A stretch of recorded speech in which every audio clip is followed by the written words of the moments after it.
Kabupaten Simelu memiliki pantai yang indah dan terkenal dengan ombak yang besar, sehingga menjadi tempat yang ideal untuk berselancar. Kota Subulu Salam.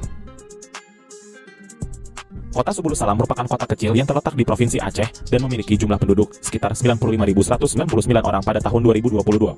Kota ini terletak di sebelah selatan Aceh dan memiliki beberapa tempat wisata yang menarik seperti Taman Nasional Gunung Luser dan Pantai Kuala Raja.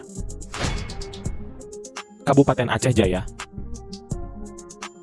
Kabupaten Aceh Jaya adalah salah satu kabupaten yang terletak di Provinsi Aceh dan memiliki jumlah penduduk sekitar 96.028 orang pada tahun 2022. Kabupaten ini terdiri dari beberapa kecamatan dan memiliki sejumlah tempat wisata yang menarik seperti Pantai Lamreh, Pantai Pelukan Bana, dan Pantai Ujong Bate. Kabupaten Gayo Lues. Kabupaten Gayo Lues adalah kabupaten yang terletak di Provinsi Aceh dan memiliki jumlah penduduk sekitar 103.131 orang pada tahun 2022.